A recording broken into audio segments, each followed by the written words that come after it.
Take your computer and do this. It's in the computer. I made a heads and tails program, but it has no iterative functionality. So if you want to do a heads and tails again, you have to completely quit the program and then relaunch it just to do like a 2 out of 3. And welcome to the Down in Front podcast. Thanks for joining us tonight. We are reviewing the Netflix original movie, Bright, starring a couple actors and actresses. So tonight we're gonna work with a couple less people. We still have the Mouth of the South. Say hi, Bryland. Hello, Bryland. And we still have Mr. Moga Mike. Hey everybody, how's it going? But Warren is actually stuck, ironically enough, not in a snowstorm. We are all stuck in the snowstorm. He's outside of the bubble, and so he will not be joining us tonight. So if you love his silky voice, sorry. That's not happening tonight. He's stuck in beautiful Pensacola, Florida. Yeah, seriously. He's in a way better condition. I have like a foot of snow outside of my house. I hate everything. Yeah. We all got our upper body workout yesterday. Right. Shoveling? Oh, I don't know anything about that. Really? Oh. Yeah, well, I live in an apartment complex, so like people shovel it. There are people. I live in an apartment complex too. I guess you're that apartment's people. I'm that guy. Strong Bryland is the hero every apartment needs. I try to be. So now that we know the people that are joining us and the people that aren't joining us, I guess we'll go around the table again and ask, what have you guys been watching? What are you drinking tonight? I guess we'll start with Mocha. Yeah, so as for what I'm drinking tonight, I swung by my nearest liquor store and picked up a bottle of Hoshi sake. I don't know why. Well, I do know why I picked sake. It was the cheapest thing they had. And it tastes about as much as I paid for it. So, Hoshi sake, don't drink it unless you're broke.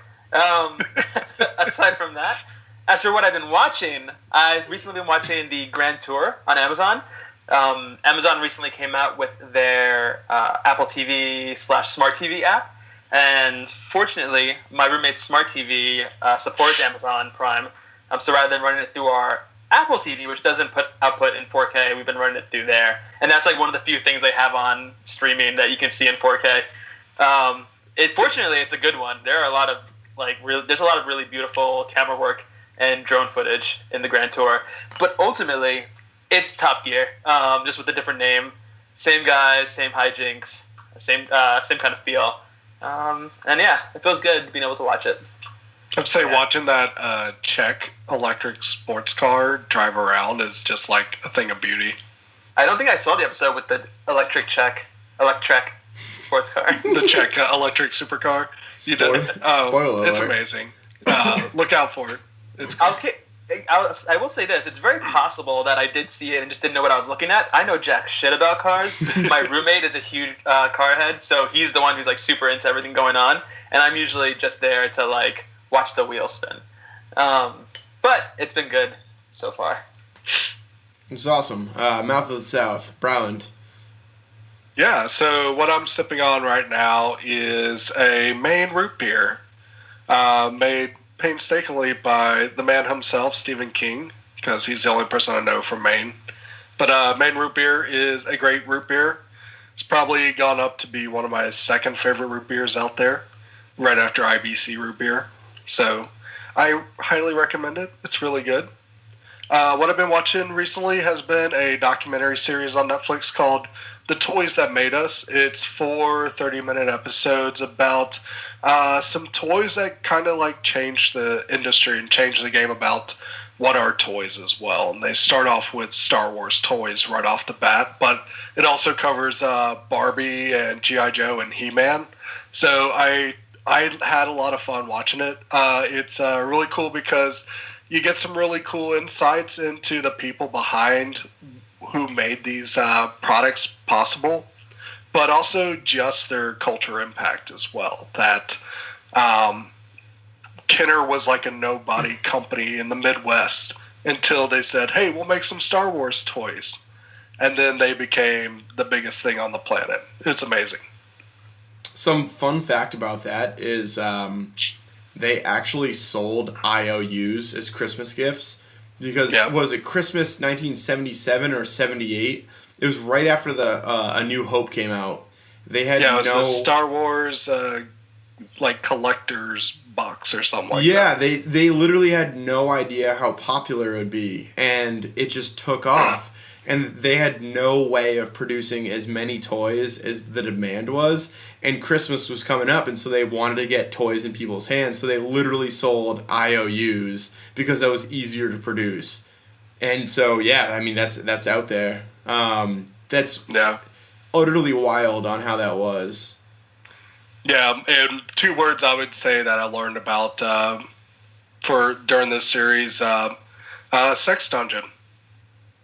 No explanation. No explanation needed. Yeah, I'm Leave it there. Those 2 words. That's a you gotta find teaser. out what you gotta watch it to find out what that means. Okay. I respect that. And so I'm Mike, the Shredder, as Warren affectionately calls me. I'm going to be your host for tonight. I have been watching a couple things. Firstly, I kind of want to go on to it as soon as I finish the second one. But the biggest thing, I watched Dave Chappelle's stand-up part 2-1. What do we? I guess we call it 2.1. There's 1.1 and 1.2, and then now we're 2.1 and 2.2 versions of Chappelle. Equanimity. Yeah, equanimity. Yeah, it's funny because he starts off and he tells you the punchline of his joke, and then it proceeds to tell you something that you forget the punchline, and then he comes back to the punchline under the guise of him being too good at comedy. And it's funny to see someone be that self-aware at absolutely how great at their craft they are. Like, usually I hate those types of people that are good at something and just know it. But he is so good at this and then knows it, and also just, like, is still somehow in your face good at it. And one thing I noticed in the Dave Chappelle skits, these last, like, I've only seen the most recent one, Equanimity. I haven't seen part 2. But all these new Netflix ones, I feel like, show how big his ego is. But, like, he backs it up. He really is, like, a great comedian. And he really does, like you said, know the art behind the form of onstage comedy. And it's a weird situation where I feel myself, like, rooting for him regardless of his big ego that would otherwise be off-putting. Yeah. Yeah, and I appreciate that about his comedy is that he's, especially with these specials he's done, that he's telling his jokes the way he wants to tell his jokes. And if someone gets upset or pissed off at it, he's like, whatever. This is what I make. This is what I do. You either like it or you don't. And I respect that a lot. I think that's true with a lot of comedy. Like, if you watch comedy on YouTube, I don't mean YouTube comedians, but stuff that, like, established clubs because they're terrible, have, like, uploaded. I think you see that a lot on the underground circuits of, like, them bombing on a joke and then being like, I don't care. Fuck you guys. and then just, like, kind of moving on with it afterwards. So it's interesting to see, like, a master at their craft work on it, and I'm really excited for 2. I had the day off, and I watched yesterday, and I had Bright, and I played about 47 hours of The Witcher, and that was my snow day. Nice. It was. I wish I watched more, and I think Mocha, we're gonna talk about that. This is another teaser in the coming weeks on what else I finished that morning, which I almost killed myself for. Yeah, tune in for some future episode to find out what. But cool. Yeah, it's glad to have. I'm glad to have you guys here. So we're gonna go into our spoiler section of Bright. It was directed by David Ayer, starring Will Smith, Joel Edgerton, Naomi Rapace, and then Lucy Fry. I think that was like this is an early role for her career. Interested to hear on how she did. So yeah, join us after the break. We'll be breaking it down in both our wins and criticisms, and then I'll give you some lasting thoughts, okay? See you soon. See ya. Ba, ba, ba, ba, ba, ba, ba.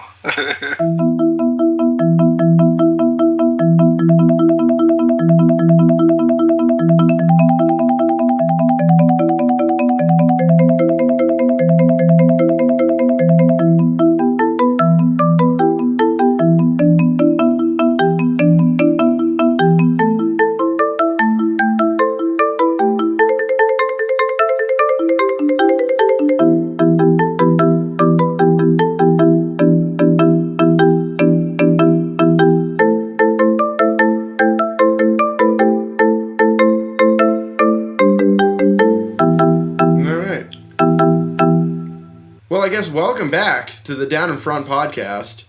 We're here talking about the movie Bright, the Netflix original.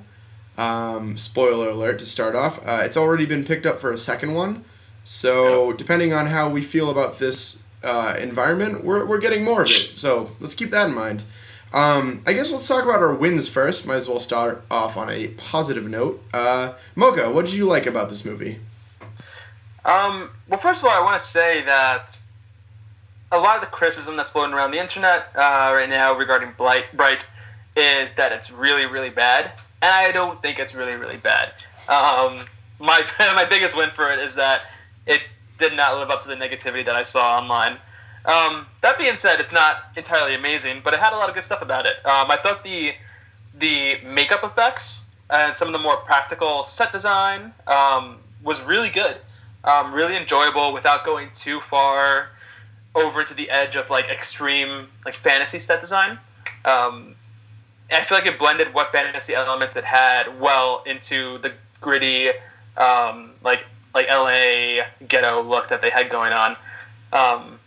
So yeah, that was really cool to see. I also feel like we got some vintage Will Smith in this movie. The weird thing about Will Smith is that he is such a powerful actor and has done so many different things with his acting ability throughout his long career that vintage Will Smith isn't exactly like an amazing thing, but it was comforting. I felt like this was a comfort meal in terms of like Will Smith-esque movies. But whatchamacallit? Yeah, I thought the acting overall was pretty good. I felt going into this movie that it might have been like almost like a B movie level of capability, or rather performance from all the different like actors and the writing, but it impressed me in that sense. Yeah, to add on that, I agree with you. I thought that it wasn't like Will Smith didn't break any new boundaries, because you're right, he's done a whole bunch of things over his career, and I don't think he's broken any new boundaries with it. But he had that like return to I Am Legend form, where I mean, depending on what you want to say about that movie's how it ended, I think that's most people's biggest criticism about that. He was definitely good and heartfelt in that movie. And so I felt it was like a strong, it wasn't a new character, but it was a strong return to form for that character. And I honestly really enjoyed Will Smith. I know, Bryland, I think you mentioned in our pre-production that you had some differing thoughts. If you want to chime in on that. Yeah, yeah, I felt like it was phoned in, his whole performance and everything. It just felt like he didn't want to really be there. That was kind of the sense I was getting. Do y'all feel like his performance is more like his right after Fresh Prince of Bel-Air Will Smith, who's doing Independence Day and Men in Black, versus his later stuff? I mean, would y'all say he's more like that? I feel like it had the vibe of that era of Will Smith, but not the energy. Which I think it's kind of fair, because that was like, 25 years ago, 20 years ago? Yeah, but he's not a 20-year-old dude anymore. Yeah, he's not a spring chicken, so the energy level wasn't there. But I felt like it was like a consistently Will Smith from that era performance. Yeah, I stand with the I Am Legend. I think he had some of the quips from Bad Boys and Independence Day, but he had a little bit more of the maturity from... what is it? What's the Hope movie with his son?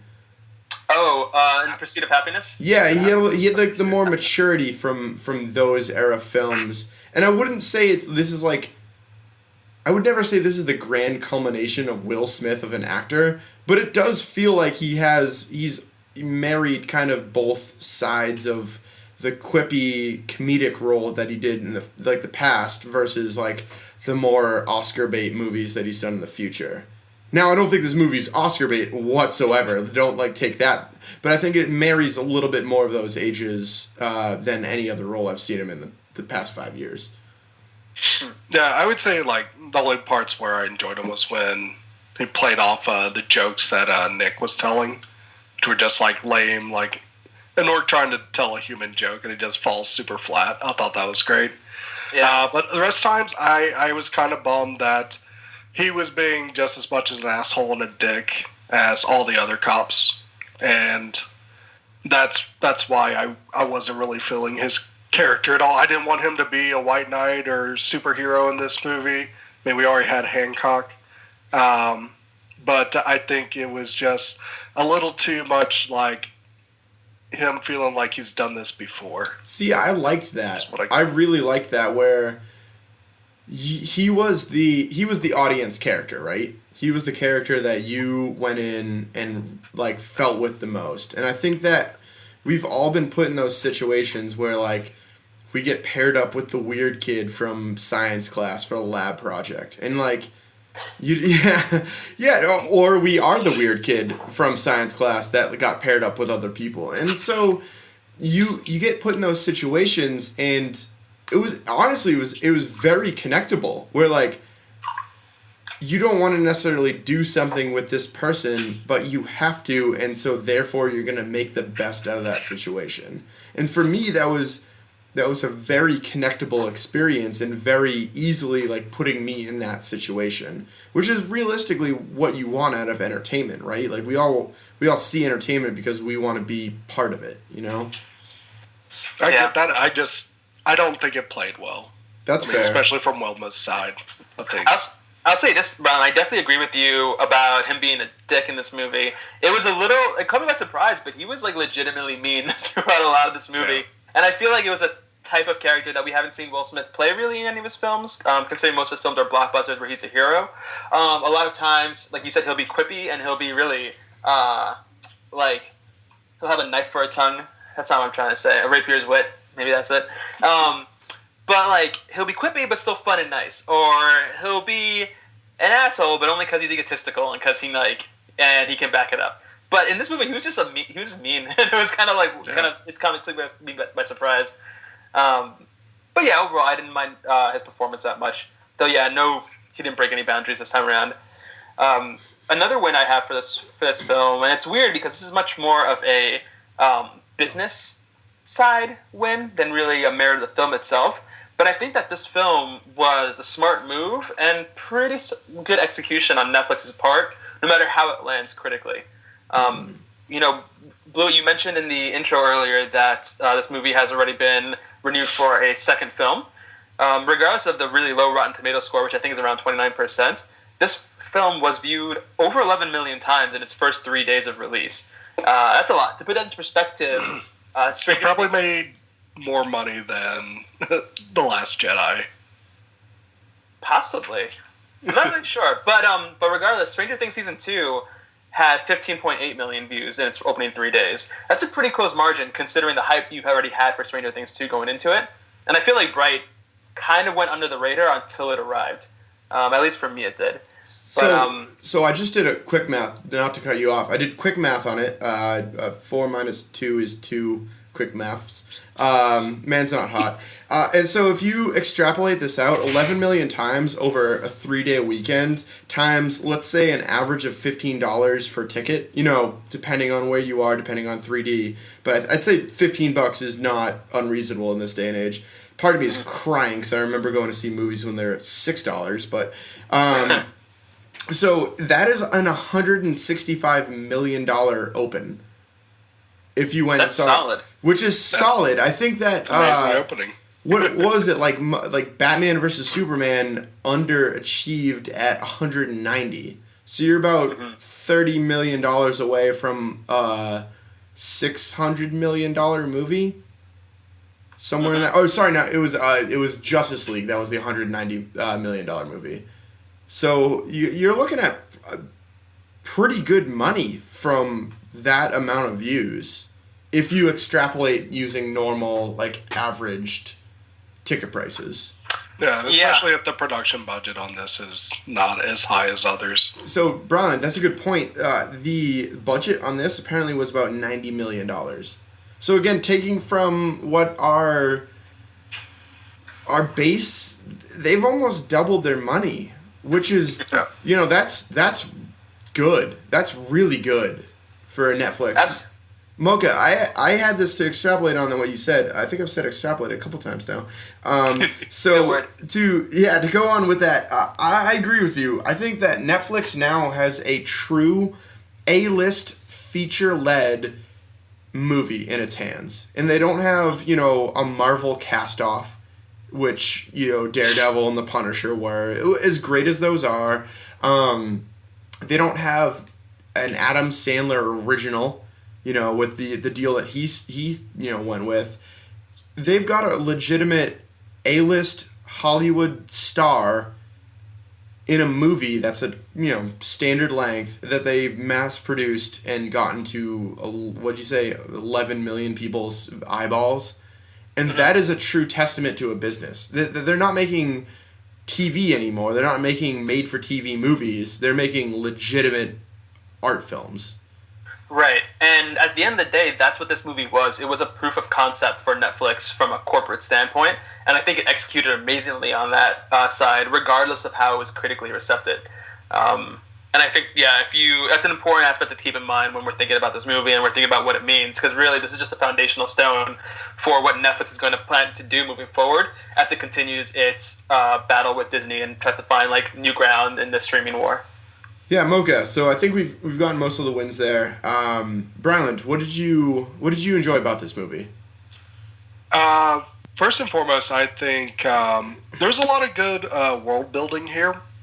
I thought they really took the idea of high fantasy and modern urban landscape and merged them together and twisted the high fantasy just enough where it kind of fit into that Los Angeles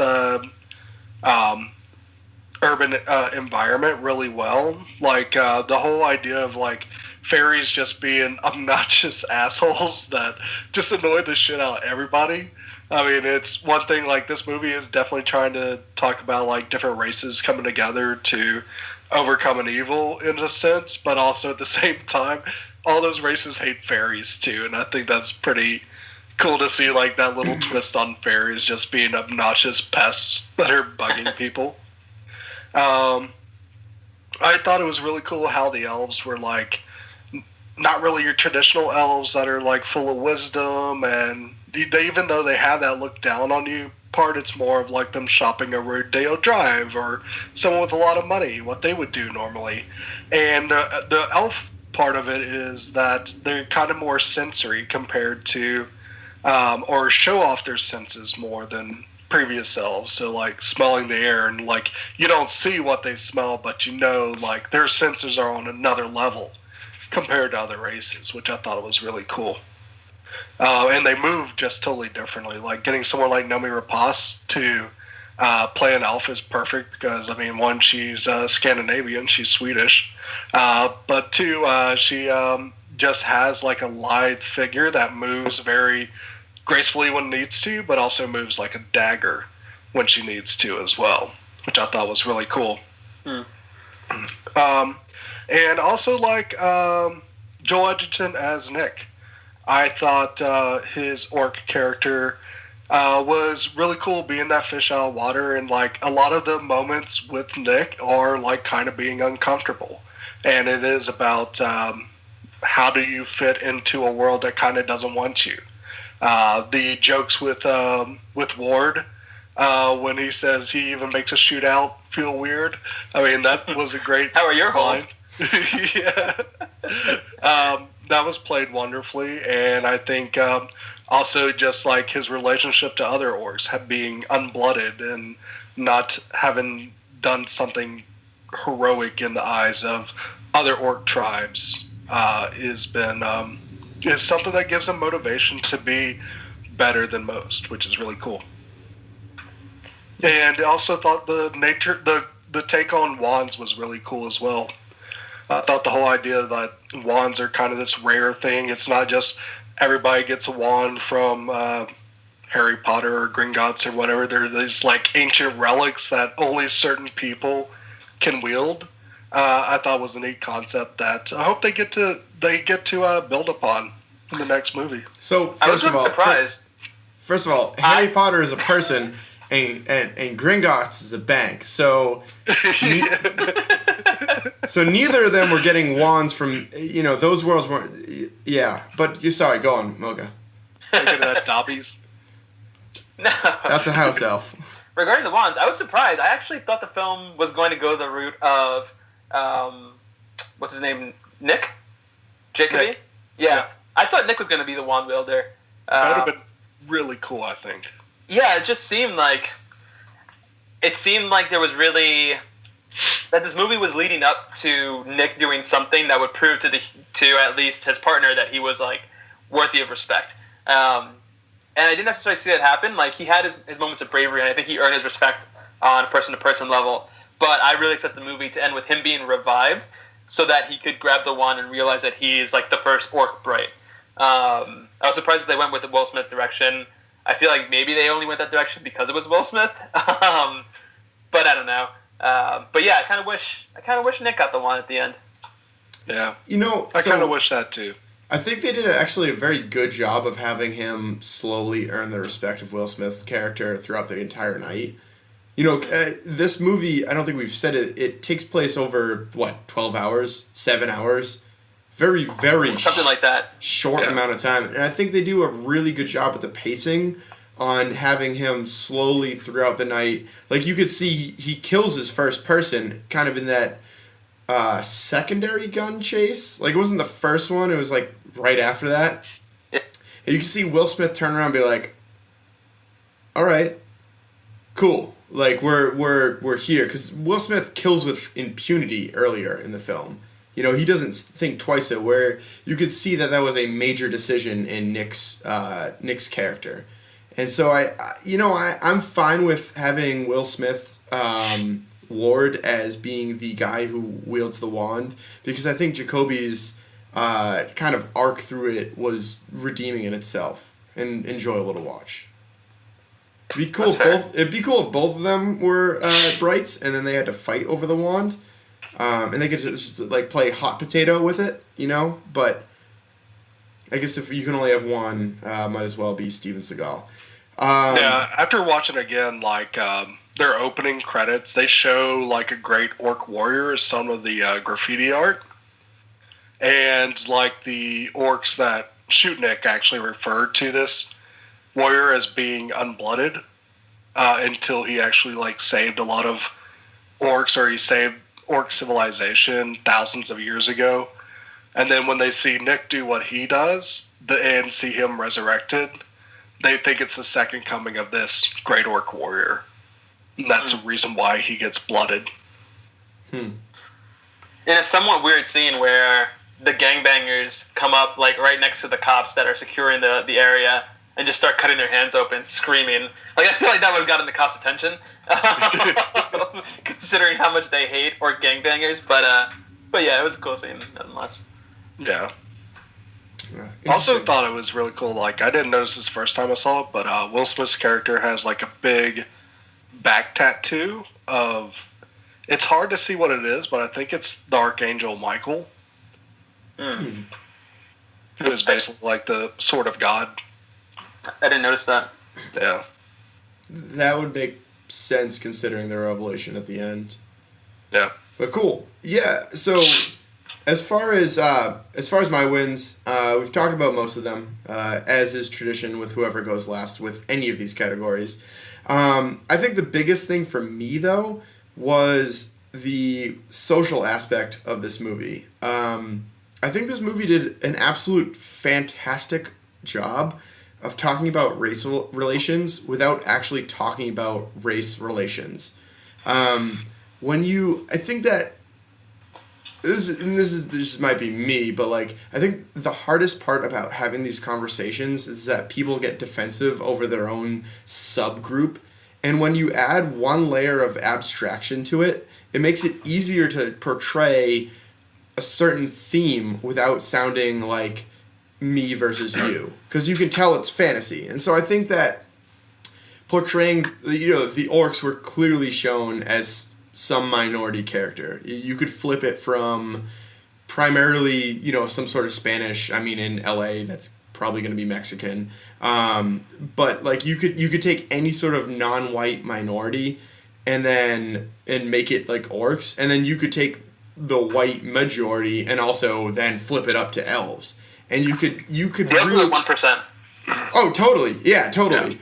And so you could take those kind of social constructs and then fully discuss them, like having a minority as a police officer and like the trials and tribulations that person would go through, where they feel connected to a police officer, and like the blue blood apparently that they all bleed, and also having some sort of connections to their minority social status, and being able to portray that, as I'm white. I don't know if you could tell by the video teasers that we lips notwithstanding.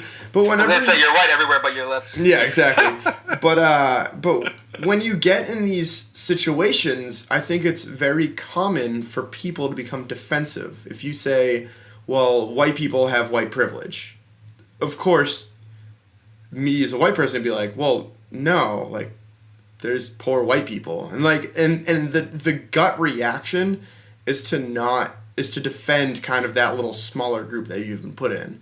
And when you layer in an abstraction like a mythical beast, such as a fairy, such as an orc, such as an elf, you can talk about these things in a way that's instantly relatable to your entire audience, regardless of how they choose to identify. Rachel Dolezal's notwithstanding. Again, I watched the Chappelle show, and he has a very funny 5-minute bit about her.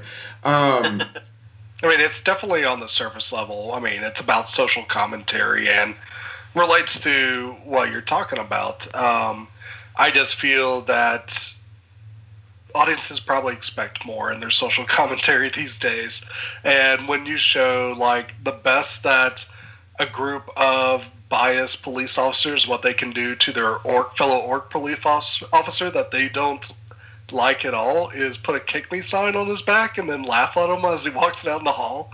You got to do better than that. You got to take more risks. You got to be a little bit tougher with the social commentary. The worst that they were gonna do in that was gonna shoot him for being an orc. They were gonna kill him, just so that they could give him a hero's death so it didn't piss off everyone in the public, but they could also get him off the police force. So you say the kick me sign, but they literally were going to murder him. There was that group that said, like, hey, Ward, you got to kill him. Yeah. I'll say this. And, yeah, that was a harrowing scene, but if we look at the other scenes where he's being ostracized, they're very, juvenile. Yeah. I'll say this. For me, it's interesting because, especially listening to you right now speak about it, Blewett, you've kind of reminded me of something. But for me, the whole allegory of racial division and racial tension in America today versus racial division and tension between humans and orcs and elves and all that stuff in Bright was a little too on the nose. For me, it was a con. And it's an interesting thing, and listening to your side of it, there's something that I'm reminded of, and this is going to get a bit deep. So if this is actually too much for the podcast, that's fine. But I find that in situations like pretty much like for movies like Bright, you're right. A layer of fantasy helps separate the self from the allegory that's being given and allows people to sort of internalize it and work with it. But for myself as a person of color, that's something that those sort of allegories are necessary for me and a lot of people that I know because we've experienced and lived through similar things. And it's important for me to understand that people need to break down those concepts in different ways. So for me, it's like a con that they were so on the nose about. Well, you're an orc and I'm an orc racist, and we're all racist against you, orc. Get out of here. Yeah. For me, that's a bit too simplistic. It's But very again- on the nose at times. Yeah, but again, at the same time too, if a movie like this and that allegory, that layer of fantasy allows somebody to actually make that connection on their own, then it's worthwhile and not really a bad thing. So yeah, it's interesting hearing your perspective and your side on that. Yeah. So I feel like that's applied to a lot of things over this past year or so. It's interesting because for me, again, the layer of abstraction really, it breaks it down to an on the nose point without being an accusation. Because if you say like, oh, like white cops are racist, immediately 74,000 barriers are gonna go up. It'd be like, no, we're not. But if you can say like, oh, these 74,000 Twitter trolls are gonna RT that. yeah. So like, and they're all Russian-based bots. So they like, but if you say like, oh, hey, this human cop who, in this case, is black, but there's also white cops. You know, it's like human. You say like, oh, they really hate this one person who's from a different, you know, quote unquote tribe who looks a little different from us and like who straddles the division between culture versus profession. Like for me, and again, completely different standpoints. I've always been white, I believe. Again, unless I pull out Rachel Dolezal. But you know, it could be transracial. I think that like for that perspective, it made it easier to digest. And I think that you're right in any concept that makes it easier for people to share, like, you know, share that bridge with each other is a win in my book. And I really don't think that in 25 years we're going to be looking at this movie and being like, Bright was like what broke down, you know, the racial tensions in America. Like I don't hip hop videos in the future, they show like images of like Martin Luther King and then scenes from the movie Bright. Like a white Australian playing an orc. like that's not. Man. Yeah. You know, especially considering that Brylan just saw Get Out and then most of America saw Get Out about a year ago. So like I think that, you know, if anything, that movie is going to be, you know, there. But I still think that the little bits that you can pepper in what was mostly a mindless action movie. That movie started off with a gunfight about half hour in, and then ended said gunfight at like 2 hours. That movie was a 2-hour movie, you know. It was like, all right, sure, fine, whatever. To be able to pepper in something that was relatable, I found very encouraging. And I don't know who made that decision, whether it was Ayers or whoever the scriptwriter was or Netflix. I liked it. It was good though. Yeah. So and that reminded me of one other thing I really like is there's a centaur cop in this movie. Yeah, that was dope. Well, I was gonna say this is like kind of a win for me that like they introduced the whole world, and we're gonna talk about that in a little bit. But there was one scene where you saw a dragon flying over LA. And it was just what's that about? It was like, but for me, as a huge Lord of the Rings fan, I was like, that's so freaking cool. Like, all these peoples are just kind of like living together. It's almost like Lord of the Rings happened, and then that was the Middle Ages. And then all of a sudden, we're now at the modern day time of the same universe. Yeah. And then this is what we're dealing with. And I thought that was so cool that they just had all these like fantastical beasts. And they were all found in LA. Yeah, I will say this. When I said, what was that about regarding the dragon, I definitely meant it in a positive way. Like, I want to know what's going on with that dragon. I want him in Bright 2. I want the dragon to be a Bright, and I want him to touch it with his, like, grab it between his giant dragon claws and cast spells. Does he breathe fire? What does he breathe fire on? Does he go to La Brea tar pits? Does he have to report his movements to the FAA? These are the questions we need. Is he licensed? This. Are there even planes in this version of LA? Maybe people ride dragons. Maybe that dragon was a domestic flight. He could have been. Oh man! All right, so I think we've gotten to the last second. Like, oh my god, and I totally forgot about this. Wins out of the way. So now time to get serious. Let's talk about the cons that I guess we haven't discussed yet.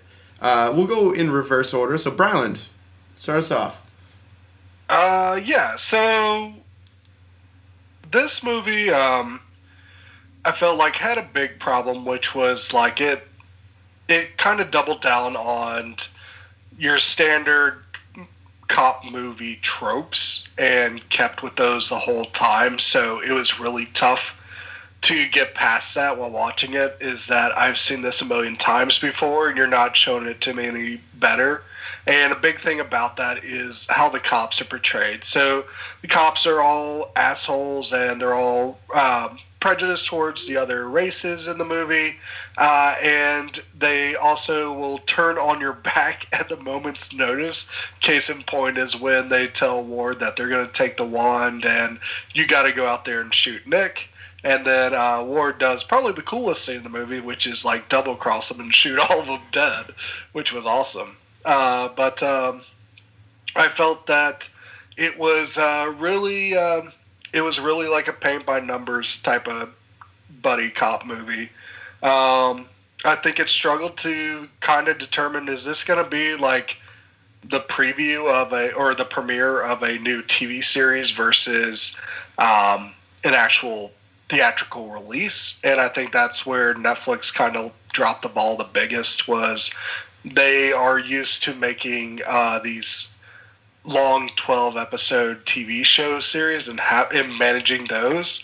And when they make a feature-length movie, having it feel kind of like a backdoor pilot to a TV series, it's tough to lose that. It definitely feels like it's not a standalone product, that it's actually going to have like a TV show or books to go along with it, just because it sounds like an engrossing world that they're trying to build out of it. And like, I mean, how Los Angeles is just a city of gangs and poor, and the rich are walled off and no one can touch them. And I think that's kind of overboard, unless it was like a futuristic Los Angeles where shit's gotten even worse than what it is. I've never been to Los Angeles personally, so it's just like that. Yeah, I was gonna say. To be fair, I'm pretty sure that's exactly how it is. I've just run into like 3 or 4 gangs while I walk down the street. And like the bad guys, for the most part, looked like they walked out of Underworld.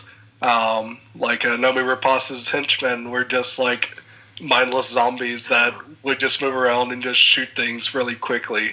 Wow, you're right. They do look like they're from the movie Underworld. Maybe that's why I liked it so much. I love Underworld. That is a not guilty at all pleasure for me. This movie, it really did. It stretched the divide between like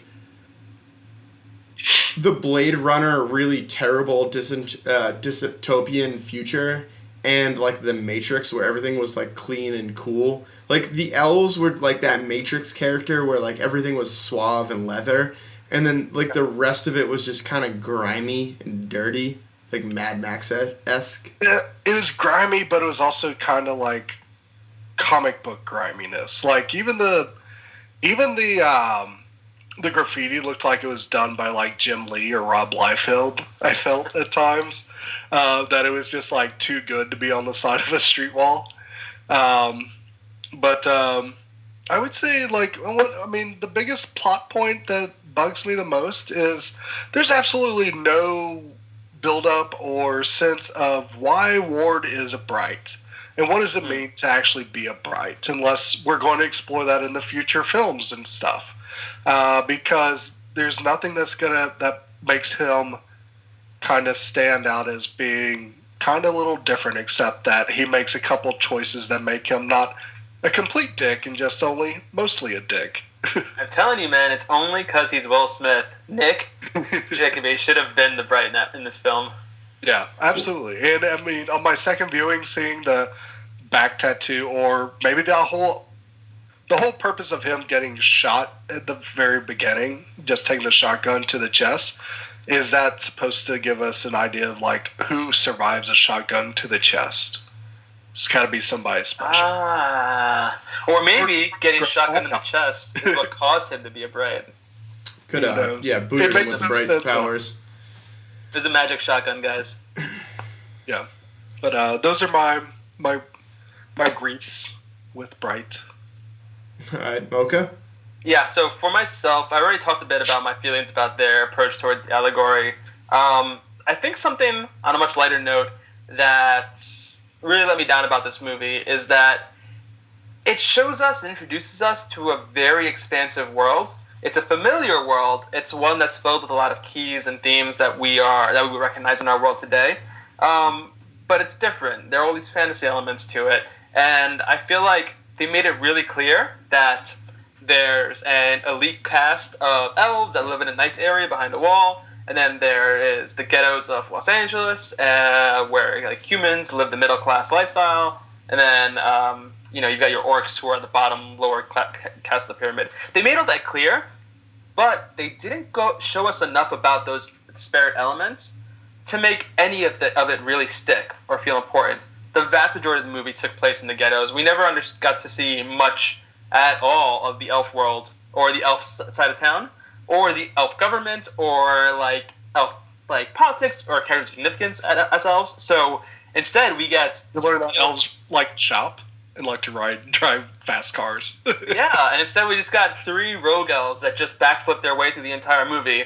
And one elf that was like a CIA agent, but you didn't know if he was bad because they used a lot of like dark music and dark tones when they would show him in his intro scene. We still don't know, right? He seemed bad the whole movie, but never did like the bad guy twist. I think he's more just a Fed, is what he is, and he's going to be different than local police. I still think, though, that elves inherently in this movie, I think the movie's trying to tell us that any elvish character is just a bad guy in the waiting because the elves are bad as a whole. Or at least selfish and very focused on their own self-interest. They're the elite class of a society. They don't give a shit about anybody inherently. That's the way you become a member of the elite cast. But at least that's the implication that I got from it. But still, we don't get to see any significance from the elf side at all, so those characters are just kind of there. And yeah, it's cool that 3 elves dressed all in black do backflips everywhere and are super strong, but like we don't know anything about the rogue elf group that this like Splinter Cell is derived from. We don't know anything about why there's a rogue elf group fighting guerrilla warfare against like the main cast. And obviously all that stuff is going to come in future Bright movies, but come on, I mean, this is the first movie. Give us some real, like, world building here. Don't just show us that things exist. Build the world, let us understand it, and let us feel something meaningful when we see these different characters that are of different races.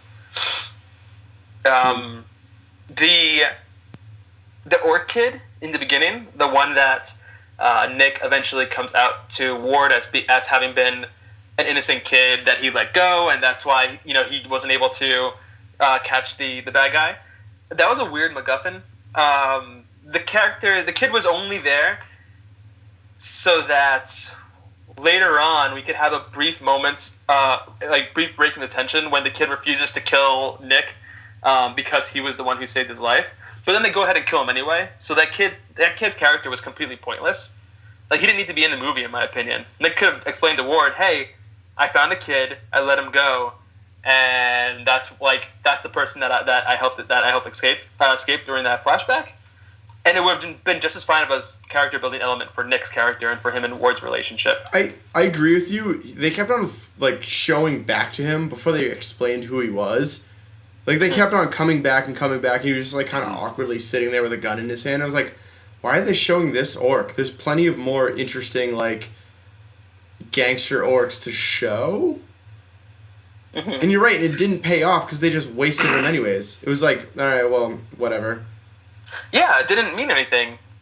And that's weird because that took out a chunk, like a couple minutes of the movie that could have been used for any number of other things. Yeah. Yeah, I just took it as part of like the whole orc culture. And it's like, yeah, when he goes to his dad and says like, "Hey, I can't shoot this guy saved my life." And his dad's like, yeah, he completely understands, but you know what? Orcs still got to do what orcs still got to do. And I mean, I think that's what it was kind of like. It's like, yeah, they want to show like, even though they live in the so-called dregs of society, they're going to be warlike, but they're also going to be understanding and conscientious about how they carry out their executions. Yeah, I can see that breakdown for it, but I still think that it could have been executed in just a more like smooth way or a more meaningful way. I don't know. No, it's definitely very on the nose, like everything in this movie. Yeah, exactly. This movie was just like one game of whack-a-mole where the moles never went down, so you just kind of hit them at your leisure, like hit all the points. But yeah, that aside, the special effects. So I mentioned earlier during my wins section about how I thought the practical effects and the makeup art was really good, and as well as the set design. But I feel like the actual special effects, like the CGI, felt weirdly out of place at times. I don't know, like, it's hard to pinpoint the exact moments. For me, one of them was like the wands. The wands just like looked, and like the way the wands interacted with the world just kind of looked way, way unrealistic. And I know it's fantasy, and it's like there's nothing real to compare it to. But I don't know, it just didn't match the surrounding feel of the movie that had been built up. The whole movie was really gritty, and was really practical in its filming. So any moment where like the wand glowed or something like that, it just kind of looked a bit silly for me. The fairy as well. The fairy, when you got a close-up look at it, looked like really CGI fake. It was cool when it was flitting around the screen, but you know, when Will Smith knocks it into the ground, as well as at the very end when the fairy flies to the screen right before the credits roll, it was just way too aware that this was just like some CGI model creature floating around. Yeah, it's definitely an overly designed character. I actually like the wands. I think it was pretty cool how the energy kind of dripped off of them as people were holding them. I thought that was pretty neat. I completely agree with Browland. I thought that was like a unique twist to a magic wand that we haven't seen before. Now that being said, I thought that the effects of the wands, or rather the effects that the wand had on its environment, were cool. I loved the look of the incinerated bodies that were just kind of like glowing from their core. I love the look of the elf that was cursed by the wand or like attacked in whatever way, whose like lower torso was blasted off, and she had these like filigree metal kind of like glowing wings coming out of her. It was just really messy and gross, and when you realize that it was because of due to the inexperience of the wand wielder, it's kind of horrific in a really traumatizing way. What could happen to somebody who's on the wrong end of an inexperienced wand user, like Ward, for instance, what up right too. But yeah, so I thought all of the effects that it had on its environment were really cool. But I don't know, I felt like any of the moments where the lights were really shining bright just stuck out as weird for me, since the rest of the movie was so dark and gritty. I have to say, I agree with you that like a lot of the practical effects looked like big budget Hollywood movie, and then there was that. I think I said this before, that it was a good movie to stay on the couch and watch. That I don't know if I necessarily would have liked it as well if I was sitting in a theater watching it there. And CGI is one of the hugest things on that like, it definitely, if I saw that on a 15-foot screen, probably would have been like, that's fake. That's really fake. And so I like the way the wand, came into the environment, but like, you're right, every time they showed an effect of the wand, they'd like cut away. They couldn't show the actual blast of it because they clearly just didn't have the budget to do so.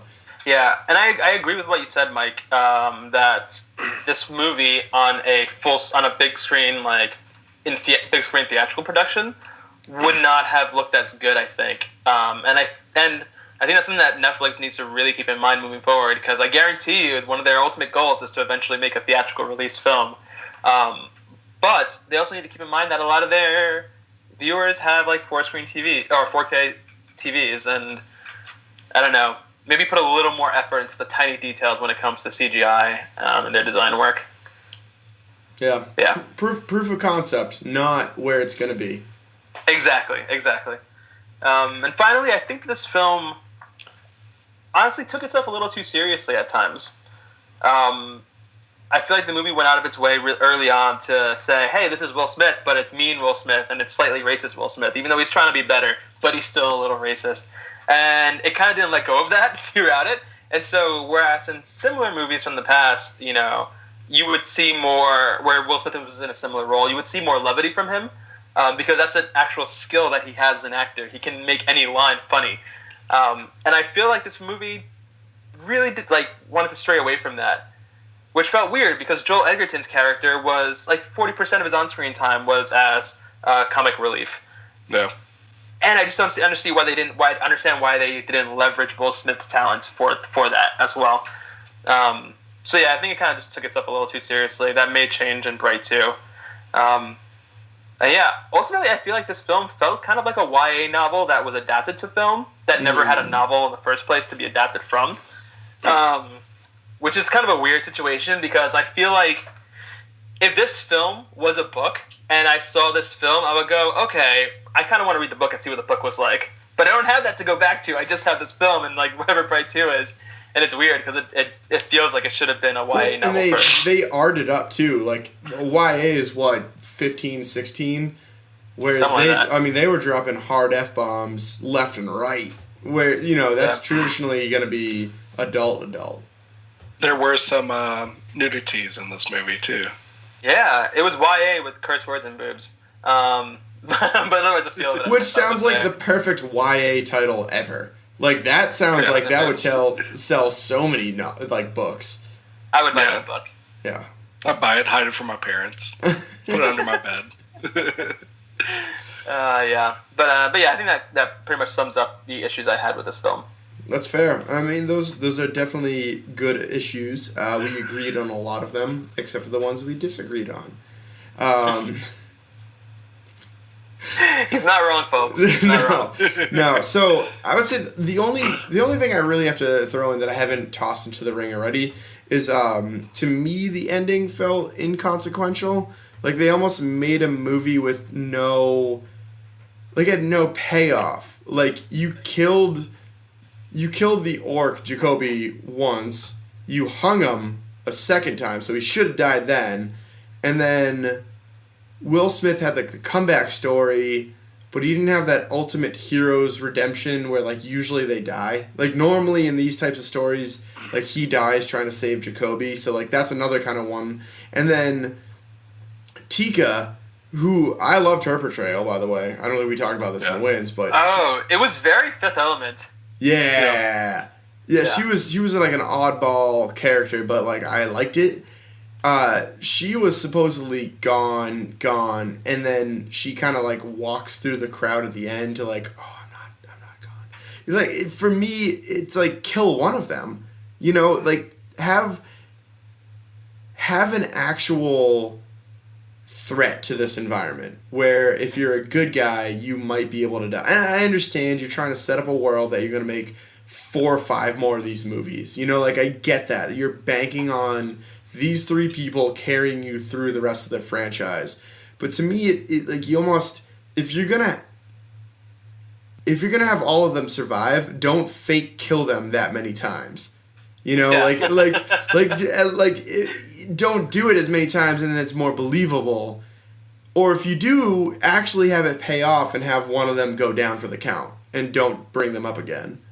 You're right, I hadn't considered that, but each main character has a fake death throughout the movie. Will Smith starts with one when he gets shot in the face with a shotgun.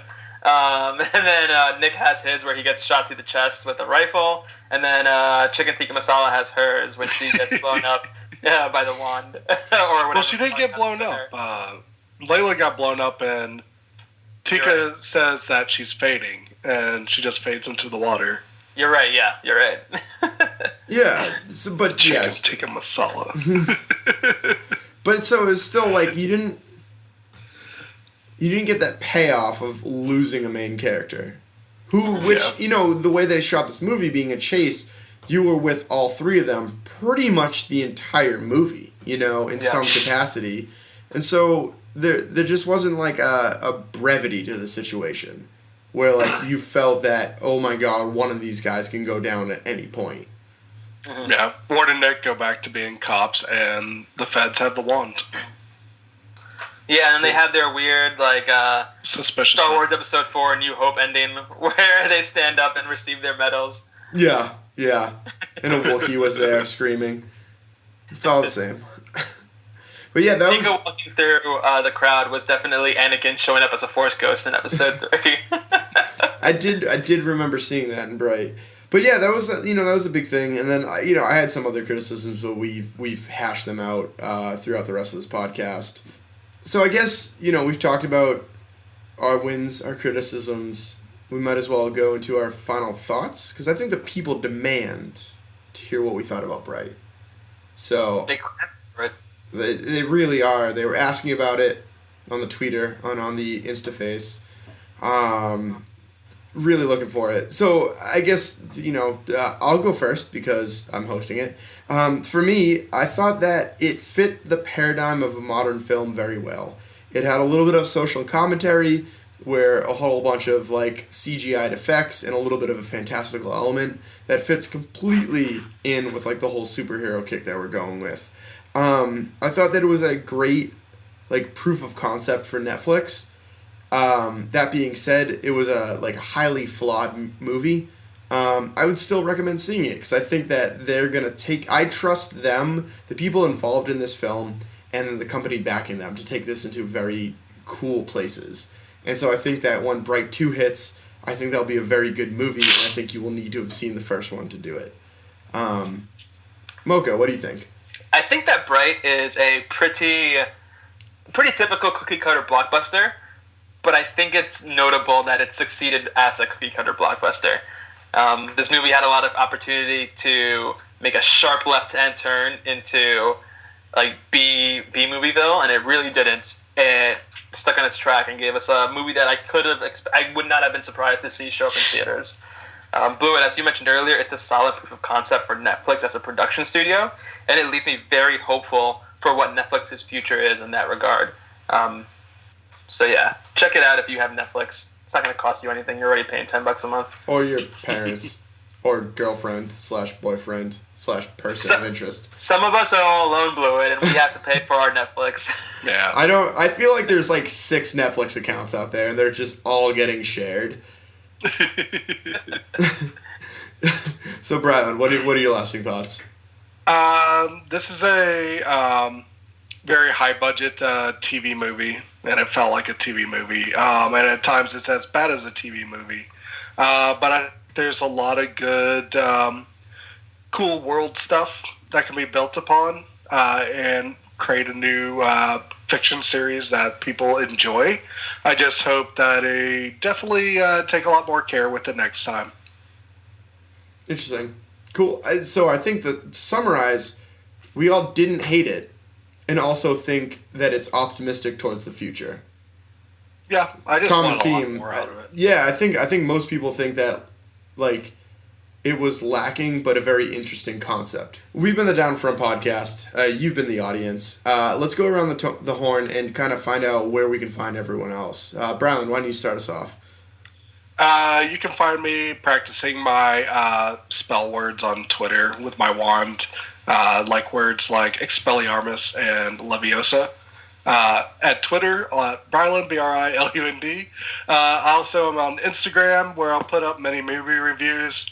From time to time, I got one on there for Bright. It's I Am Brilund, and I'm the host of the Gamescast. It's twitch.tv/Down in Front Podcast. Today we started playing through Nier Automata, and we'll have our VOD of that up very soon. So if you didn't catch it, you'll be able to see it later. Cool.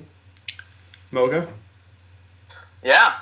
You all can find me on Twitter at MochaMike. LI, where I tweet super orc racist shit all the time. It's not for kids. It is at MochaMike LI, as the Lord intended. Unfortunately, it's not at MochaMike, because the person who holds that account is a crooked cop, and even though I reported his account, he's working the system to screw me out of ever having it. So, for the time being, it's... I thought you were going to say he was around when the Dark Lord originally rose 2,000 years ago. Ooh, that would have been good. Oh well, you live, you learn. And then Wait a minute, are they trying to say the Dark Lord is Jesus? Ooh, the Dark Lord is Gandhi? Oh. Or Gandhi. Bright 2 spoiled right here for you. Anyway, you can also find me on Instagram, instagram.com/MochaMike, where I post a lot of my photography work. Let me know what you think there. As well as check me out on Medium, medium.com/@MochaMike, where I post long-form reviews of the films we talk about here. Sweeto. And I'm Mike. You can find us at My News Music, shredding it up.